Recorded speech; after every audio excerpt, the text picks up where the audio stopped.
ఓ పత్రికలో వచ్చిన తప్పుడు కథనాలకు ఎమ్మెల్యే కొలికపూడి శ్రీనివాసరావు స్పందించారు.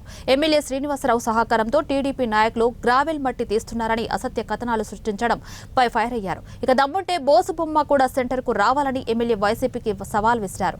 గత 5 సంవత్సరాలుగా వైసీపీ నాయకుల నియోజకవర్గంలో ఇసుక గ్రావెల్ మట్టి త్రవ్వకాలను కూడా అక్రమాలకు పాల్పడ్డారన్నారు. గ్రామాల్లో తెలుగుదేశం నాయకులు గ్రావెల్ తోలుతున్నారు, మట్టి తోలుతున్నారు అని సాక్షి పత్రికలో ఒక వార్త రాశారు. సాక్షి పత్రికకి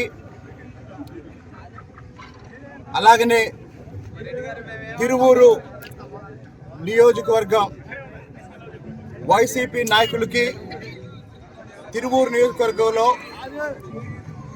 ప్రస్తుత ఇన్ఛార్జిగా ఉన్న స్వామిదాస్ గారు ఎన్నికల ముందు వైసీపీలో చేరారు. కాబట్టి 5 సంవత్సరాల వైసీపీ పాలనలో తిరువూరు నియోజకవర్గంలో వైసీపీ నాయకులు చేసిన ఇసుక, గ్రావెల్, మట్టి అక్రమాలతో స్వామిదాస్ గారికి సంబంధం లేదు అని నేను భావిస్తున్నాను. కాబట్టి స్వామిదాస్ గారి మినహా ఏ వైసీపీ నాయకుడైనా, సాక్షి పత్రిక అయినా రేపు ఉదయం 10 గంటలకి తిరువూరు బోసుబొమ్మ సెంటర్లో ఓపెన్ ఛాలెంజ్. నేను రేపు ఉదయం 10 గంటలకి తిరువూరు బోసుబొమ్మ సెంటర్కి వస్తాను. 2 విషయాలు మాట్లాడదాం. వైసీపీ వాళ్ళు దమ్ముంటే రండి.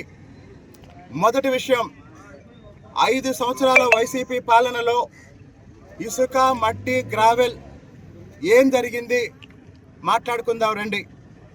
2 నెలల కూటమి పాలనలో ఏం జరిగింది మాట్లాడదాం రండి.